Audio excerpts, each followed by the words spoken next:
کو اچھی لگے۔ دوسری بات یہ ہے کہ دل اس کی طرف کھنچنا شروع ہو جائے، اٹریکشن پیدا ہو جائے۔ اور تیسری بات جو کہ اصل ہے ان دونوں چیزوں کے بعد، کہ دل اس کے بغیر بے قرار ہونے لگے، دل میں بے قراری آ جائے۔ کسی چیز کا اچھا لگنا یہ پہلا قدم، دل کا ادھر کھنچنا یہ دوسرا قدم، اور پھر اس چیز کے بغیر انسان کو قرار نہ آئے، یہ تین باتیں ہوں تو یہ محبت ہوتی ہے۔ تاہم آج ہمارا عنوان ہے محبت رسول صلی اللہ علیہ وسلم، اور اس کے ساتھ حقوق محمد مصطفیٰ صلی اللہ علیہ وسلم، کہ حضور صلی اللہ علیہ وسلم کے کون سے حقوق ہمارے اوپر ہیں۔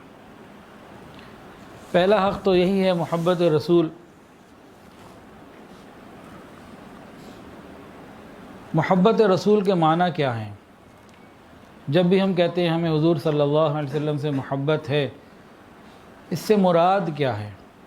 اس میں بعض علماء نے مختلف اقوال لکھے ہیں، سارے ہی خوبصورت ہیں اور سب ہی مراد ہے اور مطلب ہے۔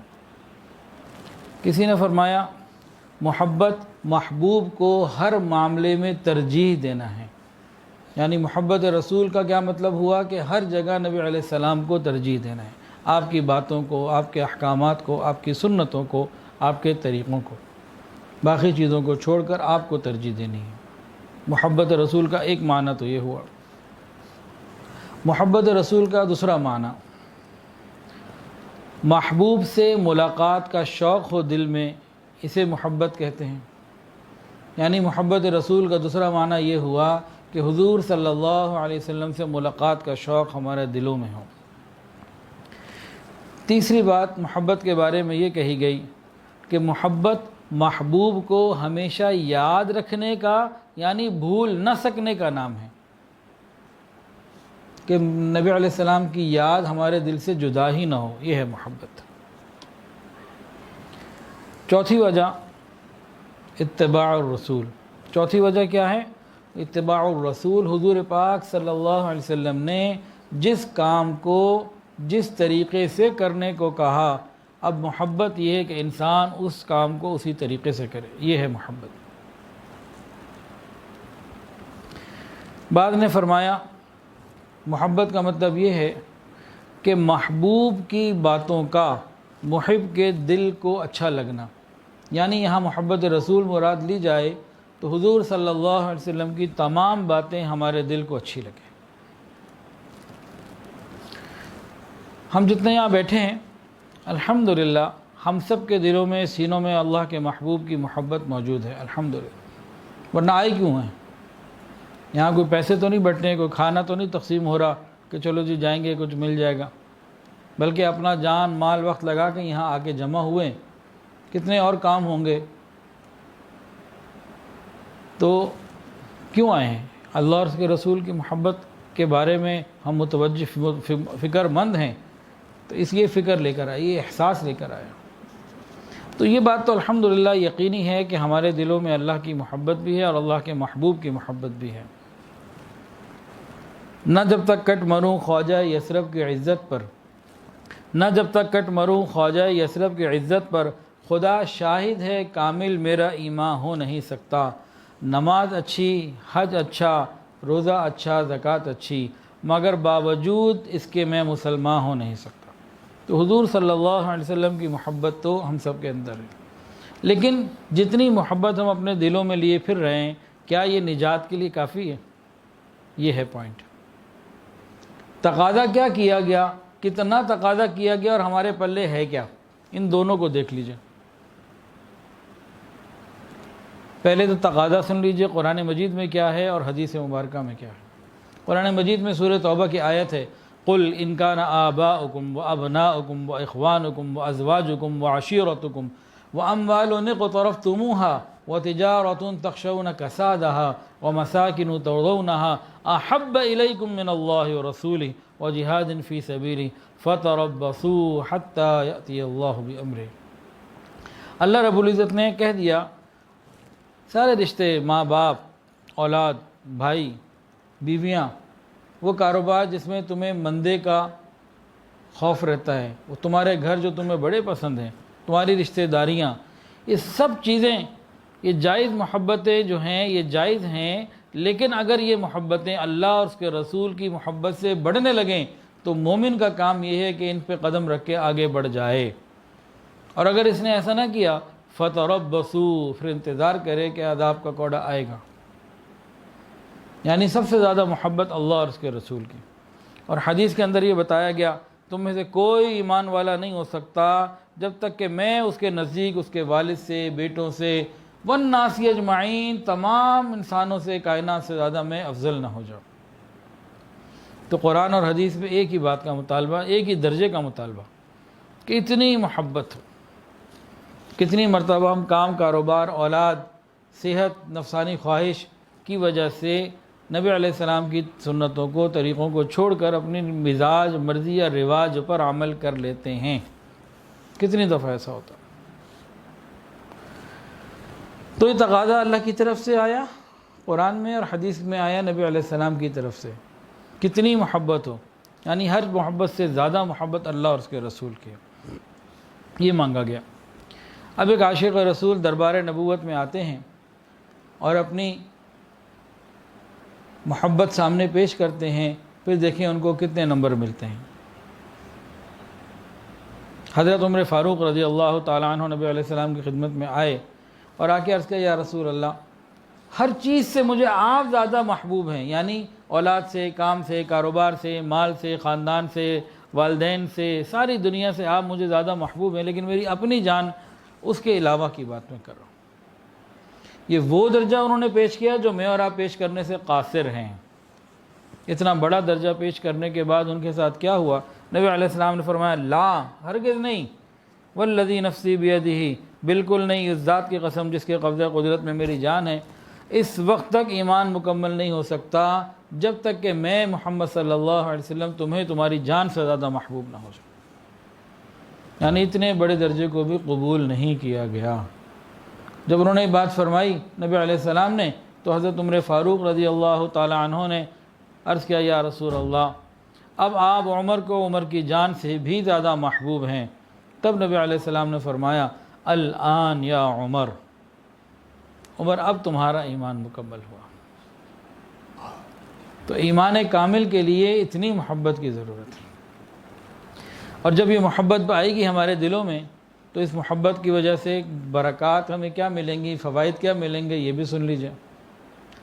ایک صحابی نبی علیہ السلام کی خدمت میں آئے اور حاضر ہو کے پوچھا، متی الساعہ، قیامت کب آئے گی؟ نبی علیہ السلام نے پوچھا، تیاری کیا کی ہوئی ہے؟ جیسے کتنی نمازیں، حج، روزے، زکوٰۃ، کیا ہے بھئی آپ کے پاس جو انتظار ہے قیامت کا؟ پوچھا تو انہوں نے عرض کیا، یا رسول اللہ، بہت زیادہ نیک اعمال جو نفلی ہوتے ہیں وہ تو میرے پاس نہیں ہیں، لیکن اللہ اور اس کے رسول کی محبت جو ہے وہ کامل ہے، وہ پوری ہے۔ نبی علیہ السلام نے فرمایا، انت ما احببتا، تم قیامت کے دن اسی کے ساتھ ہوگے جس کے ساتھ محبت کرتے۔ ایک صحابی نبی علیہ السلام کی خدمت میں حاضر ہوئے تو بڑے غمگین چہرے کے ساتھ پوچھا، کیا ہوا؟ عرض کرنے لگے، یا رسول اللہ صلی اللہ علیہ وسلم، دنیا میں آپ کی محفل میں آتے ہیں، آپ کا دیدار کر لیتے ہیں، گھر جاتا ہوں پھر تڑپ آتی ہے، آپ کا دیدار کرنے کا خیال آتا ہے، کام کاج کو چھوڑ کر پھر آ جاتا ہوں، پھر دیدار کر لیتا ہوں، لیکن ایک خیال نے مجھے غمگین کر دیا۔ وہ خیال یہ ہے کہ موت تو مجھے بھی آنی ہے اور آپ کو بھی آنی ہے، پھر جنت ہوگی اور آپ جنت میں انبیاء کے بلند مقام پر ہوں گے، میں آپ کی برکت سے جنت پہنچ بھی جاؤں تو نیچے ہوں گا امتیوں کے مقام پر۔ تو سوچ یہ آتی ہے کہ وہاں اگر آپ کا دیدار نہ کر سکا تو کیا ہوگا؟ اس بات نے مجھے غمگین کیا ہوا ہے۔ اللہ اکبر کبیرہ۔ کبھی ہمیں ایسا غم ہوا؟ ہمارے غم دیکھیں ذرا۔ مجھے اس بات میں غمگین کیے ہوئے، گویا یوں کہہ رہے ہوں کہ جنت میں بھی آپ کے دیدار کے بغیر کیا مزہ آئے گا۔ تو نبی علیہ السلام نے ان کو پھر فرمایا، المرء مع من احب، انسان قیامت کے دن اسی کے ساتھ ہوگا جس سے محبت ہوگی۔ تو یہ بات تو سمجھ میں آ گئی کہ حضور صلی اللہ علیہ وسلم کی محبت انتہائی ضروری، اور اس کا جو ثمرہ ہے وہ نبی علیہ السلام کے ساتھ جنت ہے۔ المرء مع من احب، جو جس سے محبت کرے گا اسی کے ساتھ ہوگا۔ اب آتے ہیں حقوق مصطفیٰ صلی اللہ علیہ وسلم کی طرف کہ نبی کریم صلی اللہ علیہ وسلم کے کون کون سے حقوق ہماری طرف متوجہ ہیں۔ آج دنیا میں حقوق کے لیے بعض جگہ کمیٹیاں بنی ہوتی ہیں کہ بھئی اس کمیٹی کا کام ہے فلاں علاقے یا فلاں شعبے کے لوگوں کو ان کا حق دلوانا۔ بعض دفعہ رکشوں کے پیچھے لکھا ہوتا ہے اگر آپ کو حق نہیں مل رہا آپ ہم سے رابطہ کریں، ہم آپ کو عدالت کے ذریعے حق لے کے دیں گے۔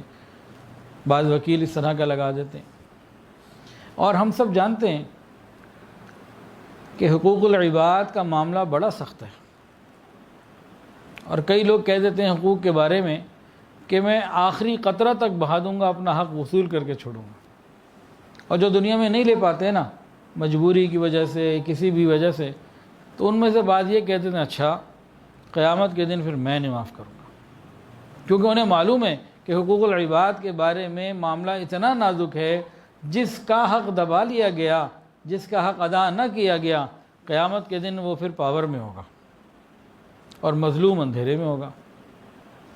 تو کہتا اچھا ٹھیک ہے یہاں نہیں کچھ کر سکا تو وہاں تو نہیں پھر میں چھوڑتا، وہاں کے بارے میں اسے یقین ہوتا ہے کہ یہاں تو کوئی بھی مجبوری بن سکتی ہے، لیکن وہاں تو پھر اللہ تعالیٰ مظلوم کا ہی ساتھ دیں گے۔ تو ایک عام آدمی کے بارے میں بھی ہمارا یہ خیال ہوتا ہے کہ چونکہ میں ایک عام آدمی ہوں لیکن میرا حق ہے، تو اس حق کی وجہ سے چاہے میں عام آدمی ہوں یہ قیامت کے دن مجھے مل کے رہے گا، اور سامنے بھی عام آدمی ہوتا ہے۔ تو اس حقوق العباد کی نزاکت کو غور کریں اور حضور پاک صلی اللہ علیہ وسلم کے مقام کو غور کریں۔ اگر قیامت کے دن ہمارے اوپر نبی علیہ السلام کے ہی حقوق نکل آئے، ایک عام آدمی کا حق ہو تو کتنا بڑا معاملہ، اور اگر نبی علیہ السلام کے حقوق ہمارے اوپر آئے تو کیا بنے گا۔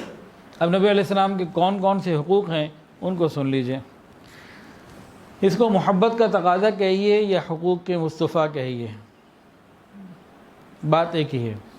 جہاں محبت ہوتی ہے پھر تقاضے آ جاتے ہیں، وہی حق ہو جاتے ہیں۔ تو سب سے پہلی بات، دل میں نبی کریم صلی اللہ علیہ وسلم کی عزت ہو اور توقیر ہو۔ لِتُؤْمِنُوا بِاللَّهِ وَرَسُولِهِ وَتُعَزِّرُوهُ وَتُوَقِّرُوهُ۔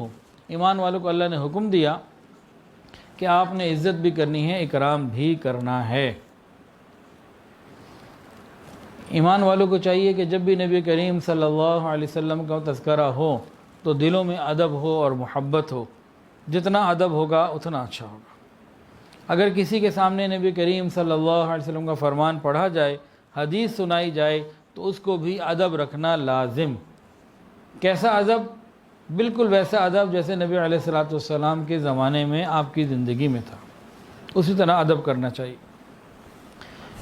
اکابرین کے کئی واقعات اس معاملے میں بڑے عجیب ہیں، بہت ادب کرتے تھے۔ امام مالک رحمۃ اللہ علیہ امام دار الہجرہ ہیں، ان کے پاس لوگ مسئلہ پوچھنے آتے تھے، بہت بڑے عالم تھے، فقیہ تھے، محدث تھے۔ تو وہ پوچھواتے کہ بھئی کیا بات کرنی ہے، حدیث سے متعلق بات ہے یا ویسے ہی کوئی جنرل فقہی بات پوچھنی ہے؟ تو جواب آتا جی ویسے ہی فقہ کا کوئی مسئلہ پوچھنا ہے تو آپ ویسے ہی بتا دیتے ہیں، کوئی اس کے لیے زیادہ اہتمام نہ کرتے، تشریف لاتے بتا دیتے۔ لیکن معلوم ہونے پہ یہ پتہ لگتا کہ آنے والا حضور پاک صلی اللہ علیہ وسلم کا مبارک فرمان حدیث سننا چاہتا ہے، تو پھر آپ کیا کرتے؟ اس کو تو بٹھاتے، اس کے بعد آپ غسل کرتے، صاف ستھرے کپڑے پہنتے، کپڑوں کو خوشبو لگاتے اور جبہ پہنتے، عمامہ پہنتے، اور پھر اس کے بعد بیٹھ کر ایک مناسب جگہ پہ بیٹھ کر رسول اللہ صلی اللہ علیہ وسلم کی بات بیان کیا کرتے تھے۔ یہ ادب تھا۔ سعید ابن مسیب رحمۃ اللہ علیہ وفات سے بالکل آخری بیماری کا زمانہ ہے، وقت ہے، لیٹے ہوئے تھے، طبیعت بہت نقاہت تھی۔ کسی نے حدیث رسول کا پوچھ لیا کہ فلاں حدیث میں کیا ہے اور اس کے بارے میں بتائیے۔ تو کہنے لگے پہلے مجھے اٹھا کے بٹھاؤ، سہارا دو، بٹھاؤ، پھر بتاؤں گا۔ انہوں نے کہا حضرت آپ معذور ہیں، بہت بیمار ہیں، آپ لیٹے لیٹے بتا دیجیے، آپ کے لیے تو اٹھنا بھی مشکل ہے۔ کہا نہیں یہ نہیں ہو سکتا، بھلے میری طبیعت اور خراب ہو جائے، کچھ بھی ہو جائے، حضور صلی اللہ علیہ وسلم کی بات کرنی ہے، حدیث سنانی ہے تو وہ میں بیٹھ کے سناؤں گا، لیٹے لیٹے سنانا میرے لیے بے ادبی کی مانند ہے۔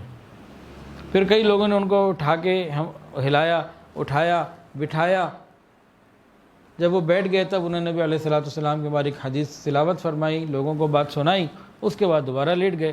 جیسے ہی لیٹے ہیں تو تھوڑی ہی دیر کے بعد کلمہ پڑھا، لا الہ الا اللہ، اور اللہ کی طرف روانہ ہو گئے۔ تو آخری وقت میں بھی اتنا، بیماری کے اندر بھی اتنا اہتمام ہم تو جوانی میں نہیں کرتے۔ حضرت عبداللہ ابن مبارک رحمۃ اللہ علیہ یہ بھی حدیث رسول کا بڑا احترام کیا کرتے تھے۔ اگر کہیں آپ پیدل چلتے ہوئے جا رہے ہیں اور راستے میں کوئی اور بندہ آ گیا اور راہ چلتے ہوئے حدیث پوچھنا چاہتا ہے تو آپ جواب نہیں دیتے تھے کہ حدیث کوئی عام ایسی چیز تو گری، اتنی چیز تو نہیں ہے کہ ہم جیسی مرضی باتیں کرتے پھریں، اس کے لیے تسلی سے بیٹھ کے تم بھی وقت نکالو، میں بھی بیٹھوں، پھر بات ہوگی۔ یہ کیا چلتے چلتے حدیث مجھے اللہ کے نبی کا فرمان سناؤ، تو وہ اس پہ فرمان نہیں سناتے تھے۔ کسی نے امام مالک سے پوچھا، حضرت آپ اتنے اچھے انداز سے باقی ساری چیزیں بتاتے ہیں، لیکن جب حدیث پڑھنے کی باری آتی ہے تو آپ فکر مند ہو جاتے ہیں، چہرے کا رنگ تبدیل ہو جاتا ہے، آخر کیا بات ہے؟ تو انہوں نے فرمایا کہ میں نے جن جن لوگوں کو دیکھا ہے، اگر تم نے ان کو دیکھا ہوتا، ان کی صحبت پائی ہوتی تو تم پھر یہ سوال ہی نہ کرتے اور تم کہتے کہ مجھے اور زیادہ احترام کرنے کی ضرورت ہے نبی علیہ السلام کا۔ پھر انہوں نے کچھ احوال بتائے، فرمایا کہ میں نے سید القراء محمد ابن منقدر کو دیکھا کہ حدیث پاک سناتے سناتے خوب روتے تھے کہ ہمیں ان پر ترس آنے لگ جاتا۔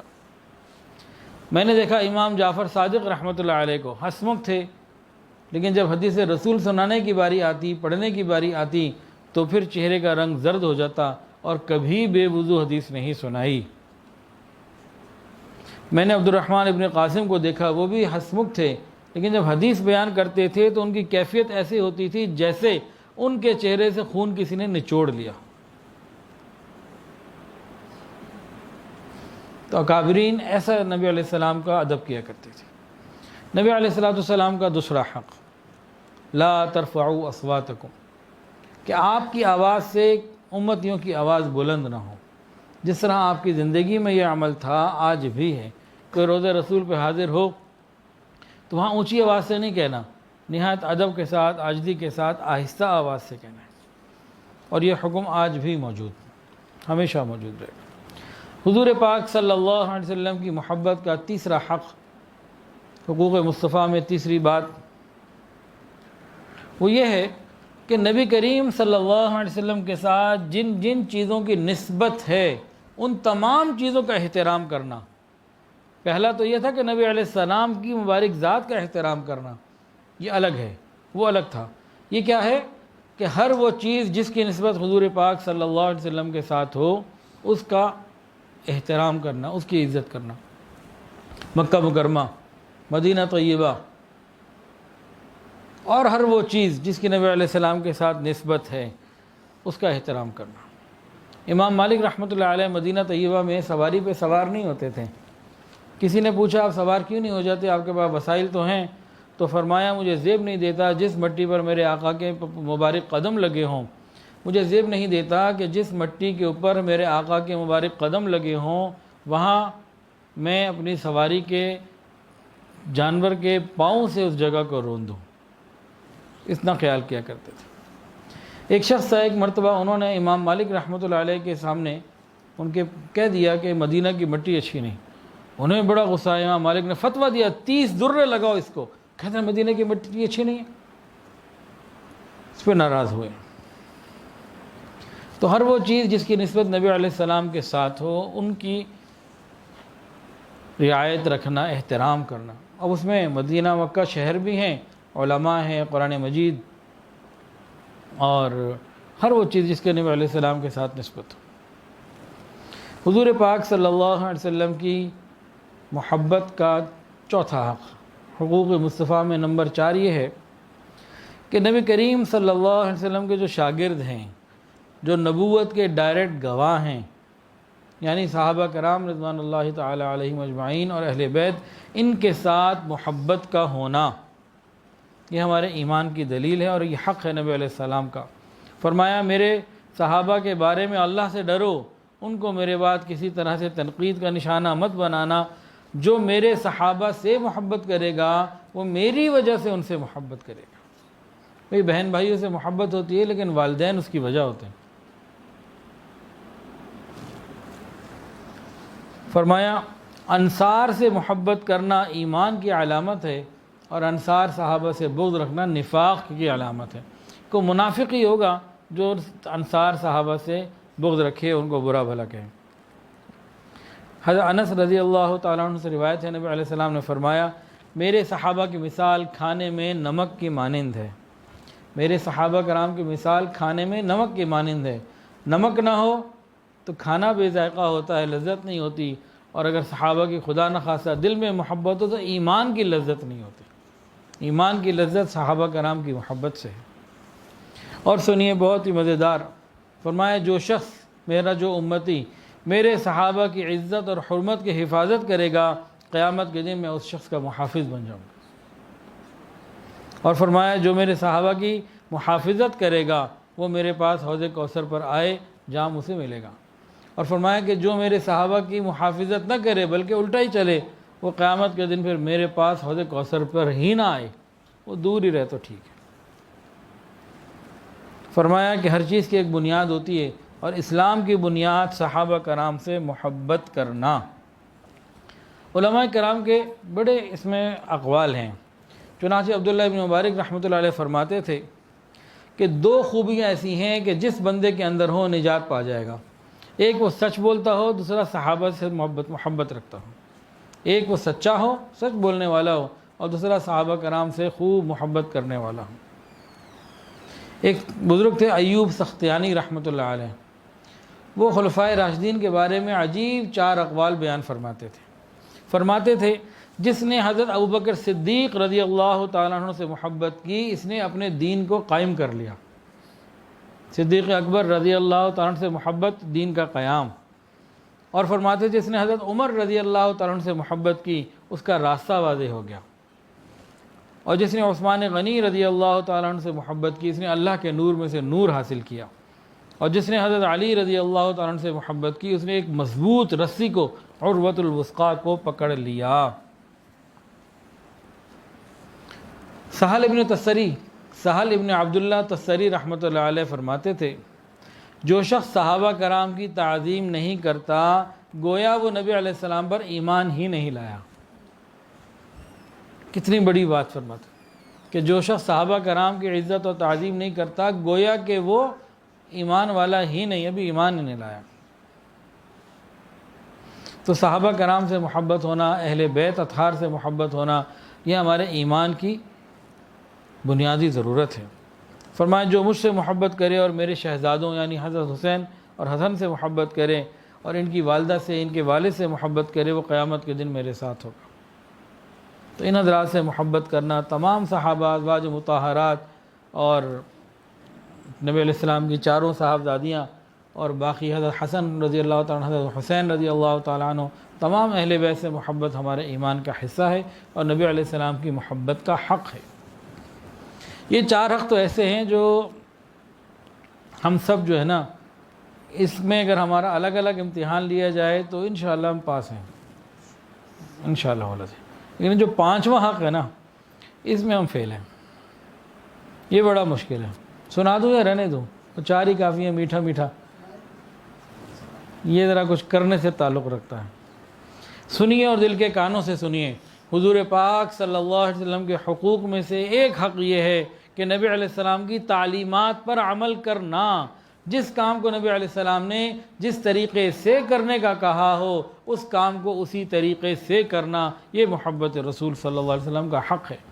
اور اس معاملے میں ہم بہت نکمے ہیں، بالکل نکمے ہیں۔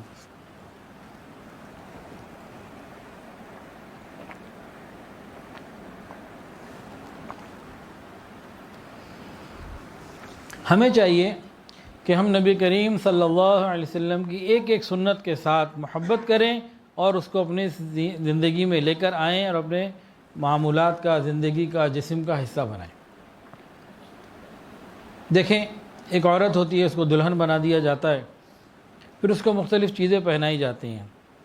ہاتھوں میں انگلی پہنائی جاتی ہے سونے کی کہ انگلیاں خوبصورت ہو جائیں، کلائی میں چوڑیاں پہنائی جاتی ہیں کہ کلائی خوبصورت ہو جائے، گلے میں ہار پہنایا جاتا ہے کہ گلا خوبصورت ہو جائے، ماتھے پہ بندیاں لٹکائی جاتی ہے کہ ماتھا خوبصورت ہو جائے، ہاتھوں میں مہندی لگائی جاتی ہے کہ وہ خوبصورت ہو جائے۔ دلہن یہ سمجھتی ہے کہ جس طرح ان چیزوں سے میرے اعضاء خوبصورت اور مزین ہوتے چلے جائیں گے، میں اپنے شوہر کے پاس جب جاؤں گی تو اس کی محبت مجھے زیادہ ملے گی، وہ زیادہ میری طرف متوجہ ہوگا اور مجھ سے خوش ہو جائے گا، میں اس کی نظروں میں زیادہ اچھی ہو جاؤں گی۔ بالکل اسی طرح مومن کو یہ سمجھنا چاہیے کہ میرے جسم کے جس عضو کو سنت کے ساتھ نسبت ہو گئی تو وہ اللہ کی نظر میں اچھا ہوتا چلا جائے گا۔ میرے جسم کا جو حصہ نبی علیہ السلام کی سنت کے ساتھ سج گیا، یہ سجا ہوا حصہ یہ اللہ کی نظر میں پیارا ہو جائے گا۔ صحابہ کرام تو اطاعت رسول میں بے مثال ہیں، بے مثال، کوئی مثال ہی نہیں ہے ان کی۔ آپ کا حکم آتا بس تعمیل ہی تعمیل۔ حضرت انس رضی اللہ تعالیٰ عنہ فرماتے ہیں کہ میں گھر میں تھا، والد صاحب بھی تھے، مہمان بھی تھے، اور شراب کا دور چل رہا تھا، ابھی شراب کی حرمت سے پہلے کا وقت تھا۔ اتنے میں باہر ایک شور ہوا۔ میرے والد نے کہا کہ دیکھو انس کیا ہوا باہر۔ میں باہر گیا تو واپس آ کے ابا کو بتایا کہ ابا جان شراب حرام کر دی گئی۔ فرمایا کہ فوراً بہا دو، جتنی تھی ساری بہا دی۔ جس دن شراب حرام کی گئی، جس وقت اطلاع ملی کسی صحابی کو، اگر کسی کے منہ میں تھی تو حلق میں نہیں گئی، باہر انڈیل دی، ہاتھ میں تھی تو منہ میں نہیں گئی، باہر پھینک دی، سراہی میں تھی تو جام میں نہیں گئی، باہر پھینک دی، مٹکے میں تھی تو سب بہا دی۔ حتیٰ کہ ایک صحابی شام گئے ہوئے تھے، بزنس تھا ان کا شراب بیچنے کا، اور پورا وہاں سے قافلہ کنسائنمنٹ آ گئی، مدینہ کے باہر بھی پہنچے، انہیں اطلاع مل گئی شراب حرام ہو گئی۔ مال کو وہیں سائٹ پہ کہیں رکھا، کوئی حفاظت کا انتظام کیا اور مدینہ آ گئے۔ یا رسول اللہ صلی اللہ علیہ وسلم شراب حرام ہو گئی ہے، مجھے پتہ لگا ہے، ابھی میں مال تازہ خرید کے لایا ہوں، ابھی تو مدینہ میں اندر شہر میں نہیں آیا، باہر میں سائٹ پہ رکھوا کر آیا ہوں کسی جگہ پہ، اس کے بارے میں کیا حکم ہے؟ کہ فرمایا وہ حرام ہو چکی ہے، اب اس کو بہا دو۔ یہ عاشق رسول گیا اور جاتے سارا مال بہا دیا۔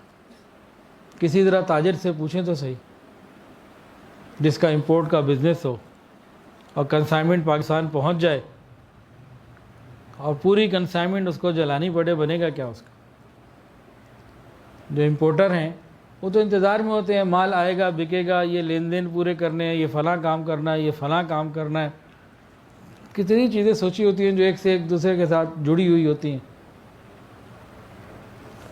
اب یہ صحابی کو لاجک بھی تو دے سکتے تھے نا، مثال کے طور پر وہ یہ کہہ سکتے تھے کہ یہ میں نے مال اس وقت خریدا تھا جب کہ اس وقت شراب حرام نہیں ہوئی تھی، تو مجھے چلے اس دفعہ کی اجازت دے دیں، آئندہ کے لیے میں احتیاط کروں گا۔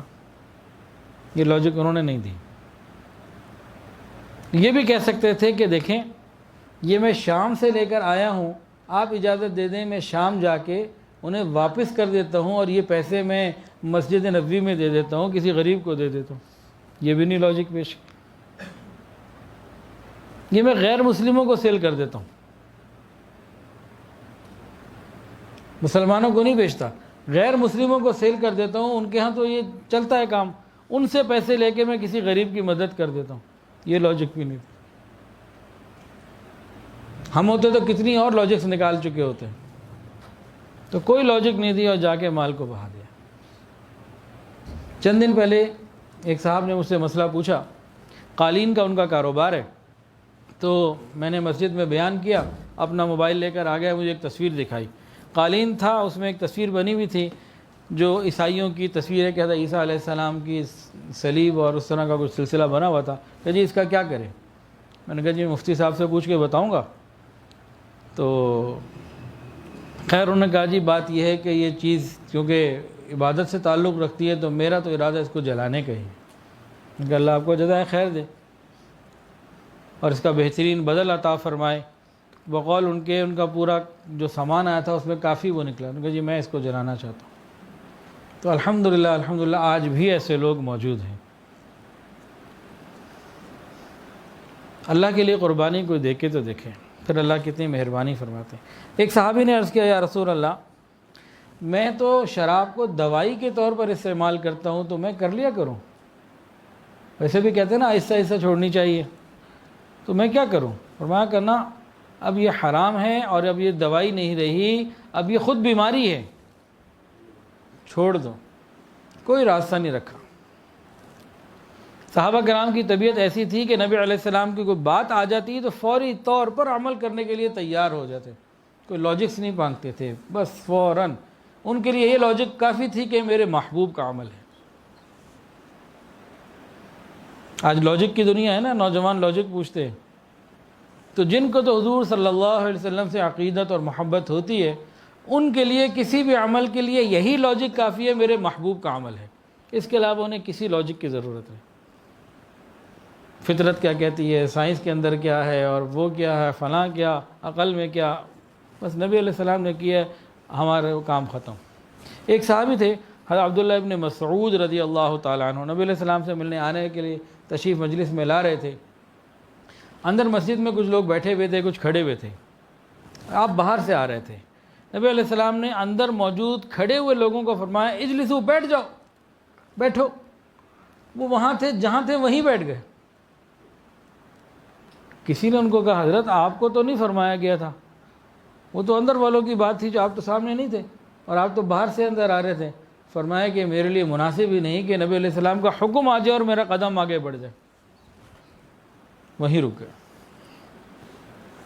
ایک صحابی تھے سیدنا عبداللہ ابن عمر رضی اللہ تعالی عنہما، عاشق رسول تھے، ہر کام سنت کے مطابق کرتے تھے، ہر کام تلاش کر کر کے ہر چیز کو سنت کے مطابق، حتیٰ کہ جب مکہ اور مدینہ کے درمیان سفر کرتے تو انہی راستوں سے چلتے جہاں سے نبی علیہ السلام چلے، پڑاؤ وہیں رکھتے، قیام رکنا جہاں نبی علیہ السلام کا تھا۔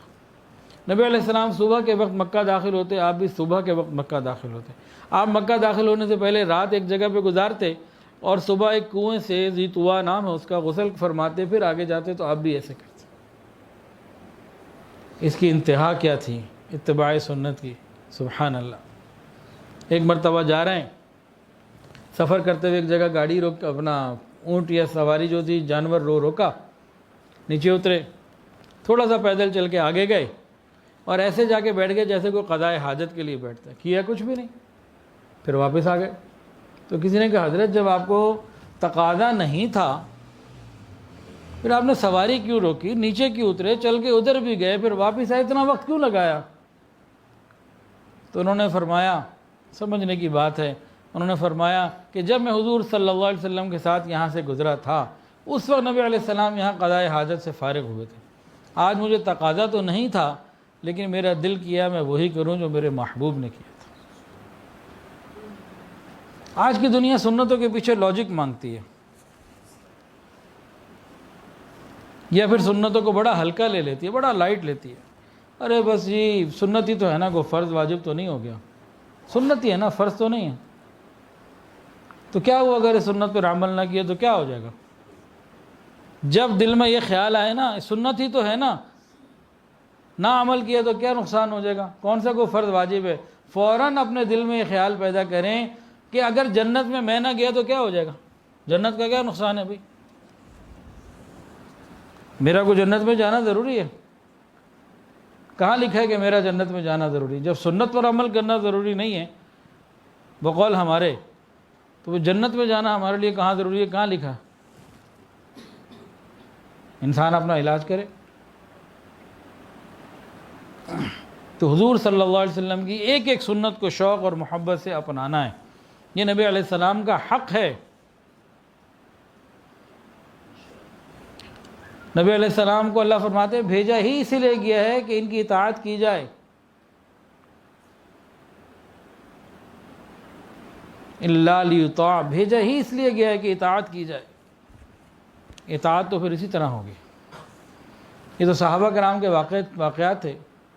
اب اکابرین علماء دیوبند کی بھی چند باتیں سن لیجئے، یہ کیسے محبت کے ساتھ نبی علیہ السلام سے عشق کیا کرتے تھے اور عمل کیا کرتے تھے۔ اس قافلے کے جو امام ہیں حضرت مولانا قاسم نانوتوی رحمۃ اللہ علیہ، ایک مرتبہ انگریز نے ان کے خلاف وارنٹ جاری کر دیا گرفتاری کے لیے، اور انگریز نے تو کتنے علماء کو شہید کروا دیا تھا،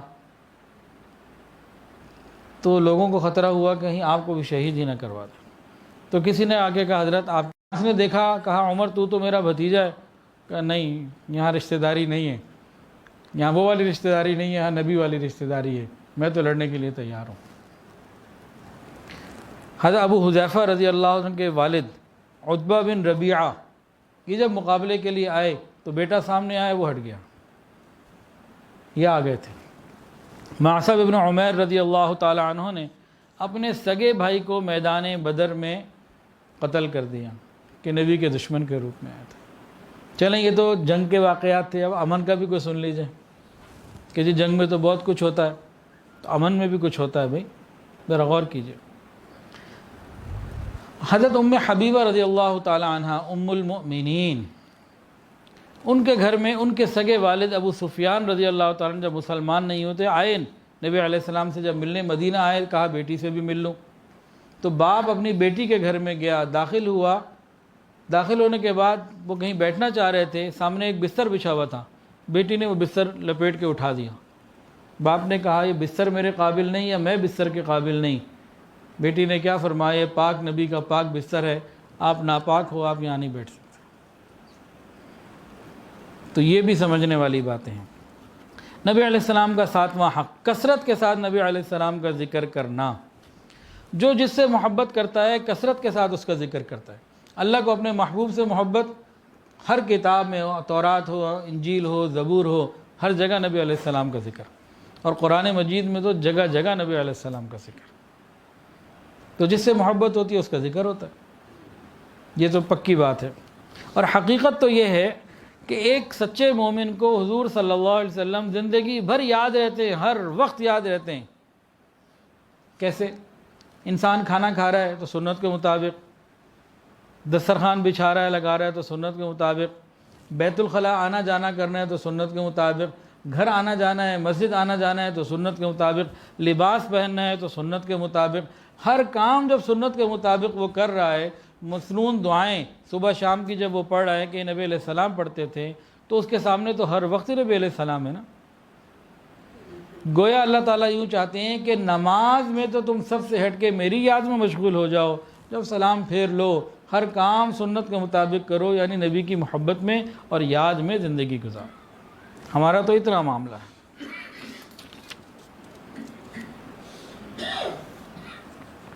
تو نبی علیہ السلام کی یاد، نبی علیہ السلام کا کثرت سے ذکر کرنا، یہ نبی علیہ السلام کا حق ہے. کسی بھی عنوان پہ کسی بھی طریقے سے صحابہ کرام جب آپس میں بیٹھتے تھے تو نبی علیہ السلام کی باتیں کیا کرتے تھے. یہ ان کا ایک سلسلہ تھا، تو ہم بھی یہ کیا کریں. حضور صلی اللہ علیہ وسلم کی محبت کا 8واں حق، حقوق مصطفیٰ صلی اللہ علیہ وسلم میں 8واں نمبر ہے شوق ملاقات. جس کو جس سے محبت ہوتی ہے پھر ملاقات کا شوق تو ہوتا ہی ہوتا ہے. کیا ہمارے اندر بھی نبی علیہ السلام سے ملنے کی کوئی تڑپ اور ملاقات کا شوق ہے؟ کبھی راتیں ہم نے جاگیں، کبھی رات کو خیال آیا کہ قیامت کے دن نبی علیہ السلام سے جب ملاقات ہوگی کیا ہوگا، کیسا وہ منظر ہوگا، کہ جب نبی علیہ السلام سے آمنا سامنا ہوگا کیسا ہوگا وہ منظر. اس کے لیے کیا میں نے تیاری کی ہوئی ہے. ملاقات کے لیے انسان تیاریاں کرتا ہے، چاہتا ہے کہ جب محبوب سے ملاقات ہو تو محبوب دیکھ کے خوش ہو جائے. چنانچہ نبی علیہ السلام نے فرمایا کہ مجھ سے میری امت میں بہت زیادہ محبت کرنے والے وہ لوگ آئیں گے جو میرے بعد آئیں گے. وہ مجھے نہیں دیکھ سکیں گے، فقط علماء سے، مشائخ سے میرے تذکرے سنایا کریں گے، اور میرا تذکرہ ہی سن کر، میرے فضائل سن کر ان کو مجھ سے اتنی محبت ہو جائے گی، اگر وہ مال اور اولاد دے کر میرا دیدار حاصل کر سکتے ہوتے تو یہ کر لیتے.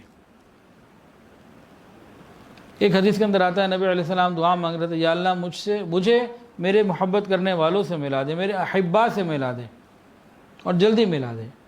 صحابہ نے عرض کیا ہم آپ کے غلام بے دام، آپ کن کی بات کر رہے ہیں؟ فرمایا کہ تمہارا ایمان بھی قابل قدر ہے، لیکن تم نے مجھے دیکھا، جبرائیل کو دیکھا، اللہ کی مدد کو نازل ہوتے دیکھا، تم نے قرآن اترتے دیکھا، تم نے اتنی اور نشانیاں دیکھی ہیں. میں ان لوگوں کے لیے دعا کرنا ہوں جو میرے بہت بعد آئیں گے، میرے بعد پیدا ہوں گے، مجھے نہیں دیکھا ہوگا، اور وہ مجھ سے محبت کریں گے تو میں اللہ تعالیٰ سے کہہ رہا ہوں اللہ مجھے میرے ان احبا سے جلدی ملا دینا۔ تو جو نبی علیہ السلام سے محبت کرے اور ملاقات کی تیاری کرے، نبی علیہ السلام کی ان بشارتوں میں وہ شامل ہو جائے گا۔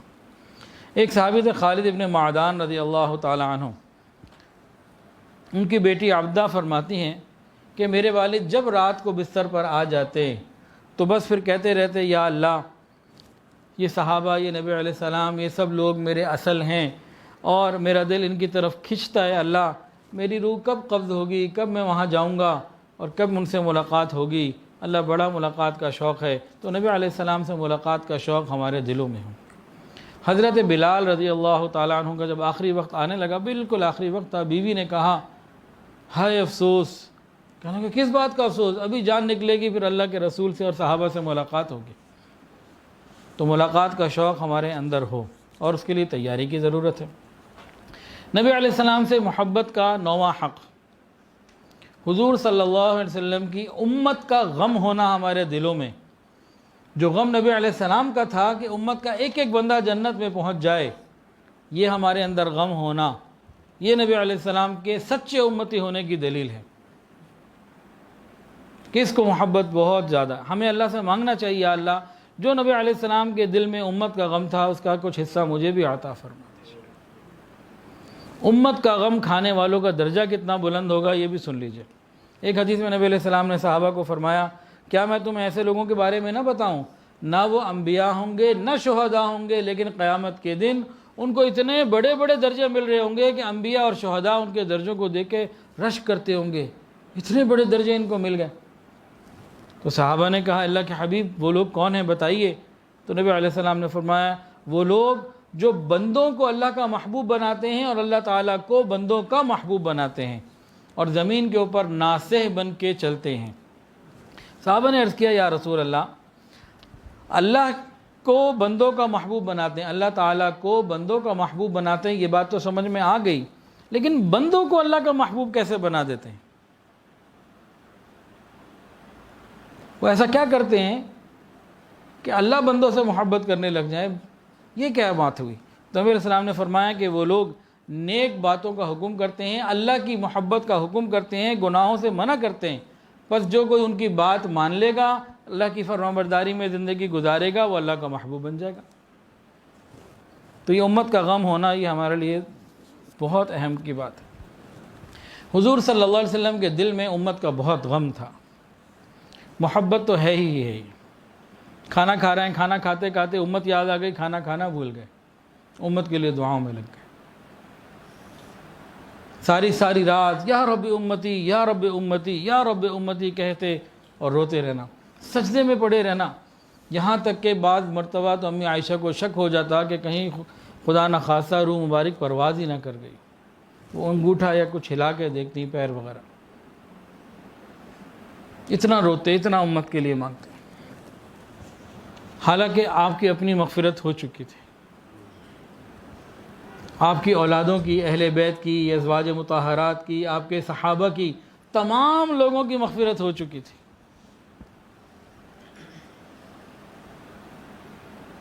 آپ تو ہمارے لیے مانگتے تھے، پوری امت کے لیے دعائیں مانگتے تھے، تو ہمارے اندر بھی یہ تڑپ آ جائے کہ ہم امت کا خیال کرنے والے بنیں۔ اور آخری وقت تک نبی علیہ السلام کو امت کا خیال رہا۔ ملک الموت آ گئے، حضرت جبرائیل بھی آ گئے۔ جب وہ وقت قریب آ گیا تو نبی علیہ السلام نے پوچھا بھی بجاؤ پہلے اللہ سے پوچھ کے بتاؤ میرے بعد میری امت کا کیا ہوگا؟ جبرائیل امین گئے یا ملک الموت، پھر آ کے پیغام دیا کہ اللہ تعالیٰ فرماتے ہیں، جبرائیل امین ہی تھے غالب، اللہ تعالیٰ فرماتے ہیں کہ آپ کے بعد میں آپ کی امت کو تنہا نہیں چھوڑوں گا۔ تب نبی علیہ السلام نے فرمایا کہ ہاں اب میں اپنے اللہ سے، اپنے رب سے، اپنے مولا سے ملاقات کرنے کے لیے تیار ہوں۔ تو امت کا غم ہونا یہ حق ہے۔ اور 10ویں بات، حضور پاک صلی اللہ علیہ وسلم کے اوپر کثرت کے ساتھ درود شریف پڑھتے رہنا۔ ان اللہ وملائکتہ یصلون علی النبی یا ایھا الذین آمنوا صلوا علیہ وسلموا تسلیما۔ درود شریف پڑھ لیجئے، اللہم صلی علی سیدنا مولانا محمد۔ ایک صحابی ابی ابن کعب، انہوں نے پوچھا یا رسول اللہ میں کتنا درود شریف پڑھوں؟ فرمایا جتنا پڑھو گے فائدہ ہوگا۔ ان کا اچھا 1/3 پڑھوں گا۔ فرمایا کہ ہاں فائدہ ہوگا، اور پڑھو گے تو اور فائدہ۔ ان کا آدھا۔ ان کا اور پڑھو گے اور فائدہ ہوگا۔ ان کا 2/3 پڑھ لوں گا، 66%۔ کا جی اور پڑھو گے اور فائدہ ہوگا، اچھا بھی سارا ہی وقت درود شریف میں گزاروں گا۔ نبی علیہ السلام نے فرمایا اگر تو ہر وقت مجھ پر درود شریف پڑھے گا، اللہ تیرے گناہوں کو بھی معاف فرمائے گا، تیرے غموں کو بھی دور کر دے گا، غموں کے لیے کافی ہو جائے گا۔ حضرت علی رضی اللہ عنہ فرماتے تھے کہ اللہ کی قسم اگر اللہ اور اس کے رسول نے تسبیح، تکبیر، تحلیل اور تمحید باقی چیزوں کے فضائل بیان نہ کی ہوتے تو میں ہر سانس میں درود شریف ہی پڑھتا۔ اور قبولیت دعا کے لیے بھی درود شریف شرط ہے۔ درود شریف ہوگا دعاؤں میں شامل تو دعا قبول ہوگی، ورنہ دعا بھی لٹک جائے گی، قبول نہیں ہوگی۔ اور نبی علیہ السلام نے فرمایا جو شخص مجھ پر درود شریف پڑھنا بھول گیا وہ حقیقت میں جنت کا راستہ ہی بھول گیا، ایڈی ٹریک ہو گیا۔ فرمایا کہ جو مجھ پر زیادہ درود شریف پڑھے گا وہ قیامت کے دن میرے زیادہ قریب ہوگا۔ تو کثرت سے درود شریف پڑھنا نبی علیہ السلام کی قربت ملنے کا ذریعہ ہے۔ حضرت ابوبکر صدیق رضی اللہ تعالیٰ نے فرمایا کہ ٹھنڈا پانی آگ کو اتنی جلدی نہیں بجھاتا جتنی جلدی درود شریف نبی علیہ السلام پر پڑھا گیا درود شریف ہمارے گناہوں کو بجھا دیتا ہے۔ ٹھنڈا پانی آگ کو اتنی جلدی نہیں ٹھنڈا پانی آگ کو اتنی جلدی نہیں بجھاتا جتنی جلدی حضور پاک صلی اللہ علیہ وسلم پر پڑھا ہوا درود ہمارے گناہوں کو بجھا دیتا ہے۔ ایک حدیث کے اندر آتا ہے جس کتاب کے اندر کہیں میرا نام کوئی لکھ لے، جب تک وہ نام لکھا رہے گا اس وقت تک فرشتے اس کے لیے دعائے مغفرت کرتے رہیں گے۔ درود شریف پڑھنے کے مواقع کون سے ہیں، کب کب پڑھنا چاہیے؟ تو ابن قیم رحمۃ اللہ نے لکھے ہیں مسجد میں داخل ہوتے وقت اور نکلتے وقت، اتحیات میں پڑھنا، مسجد کو دیکھتے ہوئے پڑھنا، بازار میں داخل ہوتے ہوئے پڑھنا، گھر میں داخل ہوتے وقت اور نکلتے وقت پڑھنا، کوئی بات بندہ بھول جائے اس وقت پڑھ لینا، تنگ دستی کے وقت پڑھنا، کتاب کوئی شروع کرنے لگے، مطالعہ شروع کرنے لگے تو درود شریف پڑھنا، خطبہ دیتے وقت پڑھنا، مجلس علم جب مکمل ہو جائے اس وقت درود پاک پڑھنا، دو صحباب جب ملیں آپس میں تو درود پاک پڑھنا، ملتے وقت بھی اور جدا ہوتے وقت بھی درود شریف پڑھنا، نبی علیہ السلام کی حدیث سنتے اور سناتے پڑھتے پڑھاتے وقت درود شریف پڑھنا، حضور پاک صلی اللہ علیہ وسلم کے تذکرے کے وقت درود شریف پڑھنا، نبی کریم صلی اللہ علیہ وسلم کے صحابہ کے تذکرے کے وقت درود شریف پڑھنا، اور کوئی بھی چیز جس کی نسبت نبی علیہ السلام کے ساتھ ہو، اس کا ذکر ہو، اس وقت درود شریف پڑھنا، مدینہ میں داخل ہوتے وقت درود شریف پڑھنا، اور گنبد خضرا پہ جب نگاہ پڑ جائے اس وقت درود پاک پڑھنا۔ یہ ابن قیم رحمۃ اللہ لکھیں۔ درود شریف میں دنیا اور آخرت کے بے شمار فوائد ہیں، بات سن لیجئے۔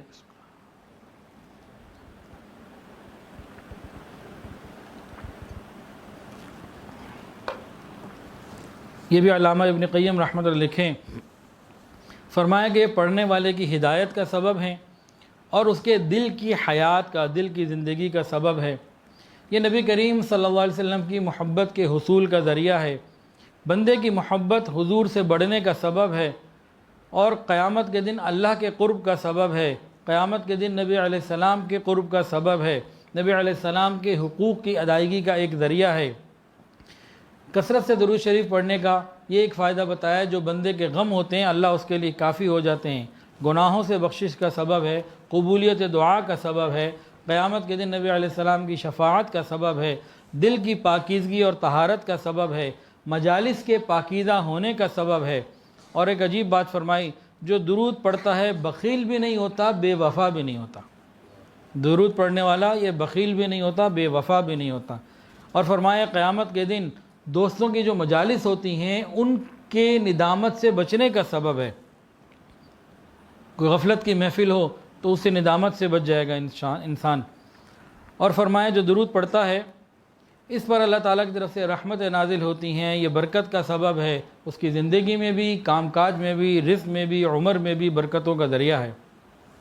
درود شریف قیامت کے دن پل صراط پر گزرنے کا ایک آسان سبب ہے، اور فرمایا کہ قیامت کے دن میزان میں پلڑا بھاری ہونے کا بھی سبب ہے۔ تو یہ بعض فوائد ہیں درود شریف کے، فوائد تو اور بھی بہت ہیں، ہمیں چاہیے کہ ہم کثرت کے ساتھ درود پاک پڑھا کریں۔ ایک حدیث سن لیجئے تاکہ بات کو مکمل کریں۔ علامہ ابن ابی دنیا رحمۃ اللہ علیہ اور علامہ نمیری رحمۃ اللہ نے واقعہ لکھا ہے کہ قیامت کا دن ہوگا، حضرت آدم علیہ السلام کو اللہ تعالیٰ 2 سبز چادریں دی ہوئی ہوں گی، ایک اونچے مقام پہ کھڑے ہوں گے، ان کا قد بھی اونچا ہوگا، وہ سب دیکھ رہے ہوں گے کہ محشر میں کیا ہو رہا ہے، اپنی اولاد کو دیکھ رہے ہوں گے کہ کون جنت میں جا رہی ہے، کون جہنم میں جا رہی ہے۔ اتنے میں وہ دیکھیں گے ایک نوجوان کو کہ اس کو فرشتے جہنم کی طرف گھسیٹ کے لے جا رہے ہیں، تو وہ حضور صلی اللہ علیہ وسلم کو آواز دیں گے، یا احمد یا احمد۔ نبی علیہ السلام ان کی طرف متوجہ ہو کے فرمائیں گے، یا ابا البشر، فرمائیے لبیک یا ابا البشر۔ آدم علیہ السلام ان کو بتائیں گے کہ احمد آپ کا ایک امتی فرشتے اسے جہنم کی طرف لے جا رہے ہیں۔ نبی علیہ السلام فرمائتے ہیں کہ میں اس اپنی ادار کو کس لوں گا۔ تہمت جنہوں نے پہنی ہوتی نا، کہیں اہم کام کے لیے جانا ہوتا ہے، تیزی سے جانا ہوتا ہے، تو وہ اس کو پہلے اچھی طرح کس لیتے ہیں۔ کہتے ہیں میں تیزی سے بھی فرشتوں کی طرف جاؤں گا اور ان کو جا کے کہوں گا کہ میرے رب کے کارندوں ذرا رک جاؤ، ٹھہر جاؤ۔ وہ آگے سے جواب دیں گے ہم تو سخت گیر عمل کرنے والے ہیں، وہی کرتے ہیں جو حکم ہوتا ہے، ہم تو اس کے خلاف نہیں کرتے۔ گویا وہ نہیں رکیں گے۔ نبی علیہ السلام وہاں کھڑے ہو جائیں گے، اپنا بایاں مبارک ہاتھ جو ہے اپنی اس داڑھی پہ پھیریں گے، ریش مبارک پہ، ایک عاجزی کا عمل ہوگا اللہ کے سامنے۔ پھر اللہ تعالیٰ سے عرض کریں گے یا اللہ آپ نے مجھ سے وعدہ نہیں کیا تھا، آپ میری امت کے ساتھ بارے میں مجھے رسوا نہیں کریں گے۔ اب فرشتوں کو آواز آئی جی، اللہ تعالیٰ فرمائیں گے کہ اے میرے فرشتوں، محمد صلی اللہ علیہ وسلم کی اطاعت کرو اور اس بندے کو واپس میدان پہ لے کے جاؤ۔ فرشتے فوری طور پر واپس آئیں گے۔ نبی علیہ السلام کاغذ کا ایک چھوٹا سا پرزہ نکالیں گے جو انگلی کے ایک پور کے برابر ہوگا، 1 انچ کا سمجھ لیجیے، اور میزان پہ رکھ دیں گے اور بسم اللہ پڑھ کے رکھیں گے۔ جیسے ہی آپ پڑھیں گے بسم اللہ، وہ رکھیں گے پرزہ، نیکیوں کا پلڑا بھاری ہو جائے گا، گناہوں کا اٹھ جائے گا، اور ایک آواز آئے گی یہ بندہ جو ہے وہ کامیاب ہو گیا، اب اس بندے کو جنت میں لے جایا جائے۔ اب فرشتے کہیں گے چلو بھائی جنت میں، کہے کہ ٹھہرو تو صحیح، میں مل تو لوں، ٹھہر جاؤ ذرا۔ اب وہ آئے گا کہ میں ذرا تعارف کرنے کے لیے آتا ہے وہ، اس کے بعد کہے گا میرے ماں باپ آپ پر قربان، آپ کا چہرہ کتنا خوبصورت ہے، آپ کے اخلاق کتنے اچھے ہیں، آپ کتنے پیارے ہیں، آپ کون ہیں کہ آپ نے میری لغزشوں کو کم کر دیا، میرے غم کے اوپر آپ نے ترس کھا لیا، آپ کون ہیں؟ نبی علیہ السلام اس کو جواب دیں گے میں تمہارا نبی محمد صلی اللہ علیہ وسلم ہوں، اور یہ تیرا وہ درود شریف ہے جو تو مجھ پر پڑھا کرتا تھا دنیا میں، آج تیری ضرورت کے وقت یہ تیرے ہی کام آ گیا۔ تو قیامت کے دن نیکیوں کے پلڑے بھاری ہونے کا ذریعہ درود شریف ہے، اور یہ نبی علیہ السلام کا حق ہے ہمارے اوپر، ہم کثرت کے ساتھ درود شریف پڑھا کریں، اور انشاءاللہ بالآخر دنیا میں بھی اور آخرت میں بھی ہمارے ہی کام آنے والا ہے۔ اللہ تعالی ہمیں تمام حقوق کو صحیح سمجھ کر ادا کرنے کی توفیق عطا فرمائے، کمی کوتاہیوں کو معاف فرمائے۔ وآخر دعوانا ان الحمدللہ رب العالمین۔ توبہ کے کلمات پڑھ لیجئے، بلکہ اس سے پہلے ایک اعلان، جنگ اجتماع آ رہا ہے انشاءاللہ 29، 30، 31 اکتوبر، 3 دن کا ہے، تو جو حضرات بھی چلنا چاہیں وہ پھر انتظامیہ کو اطلاع کریں اور اس کی تیاری کریں انشاءاللہ العزیز۔ جس طرح پہلے جاتے رہے ہر سال، تو اس دفعہ بھی انشاءاللہ جانا ہے۔ جمعہ ہفتہ اتوار کو تقریباً 12 ساڑھے 12 بجے دعا ہو جاتی ہے، ہم عام طور سے ظہر تک فارغ ہو جاتے ہیں تقریباً۔ تو جمعرات کو یہاں سے نکلیں گے، کوئی ایسا ٹائم انہوں نے رکھا ہے عصر کا یا مغرب کا، تو انشاءاللہ العزیز اس کے لیے سب لوگ تیاری کریں۔ اب توبہ کے کلمات پڑھ لیجئے، ساتھ ساتھ پڑھ لیجئے۔ بسم اللہ الرحمن الرحیم، لا الہ الا اللہ محمد الرسول اللہ، اشہد ان لا الہ الا اللہ واشہد ان محمدا عبدہ ورسولہ، استغفر اللہ ربی من کل ذنب واتوب الیہ، استغفر اللہ ربی من کل ذنب واتوب الیہ، استغفر اللہ ربی من کل ذنب واتوب الیہ، برحمتک یا ارحم الراحمین۔ الحمدللہ ان کلمات سے ہم توبہ طائب ہو چکے ہیں۔ 6 معمولات ہیں، اگر پابندی سے کریں گے تو انشاءاللہ دلوں میں اللہ کی محبت بڑھتی چلی جائے گی۔ پہلی چیز ہے استغفار، استغفر اللہ ربی من کل ذنب واتوب الیہ۔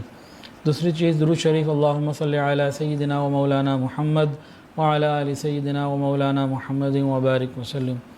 تیسری چیز قرآن مجید کی روزانہ تلاوت، چوتھی چیز وقوف قلبی، پانچویں مراقبہ اور چھٹی رابطہ شیخ۔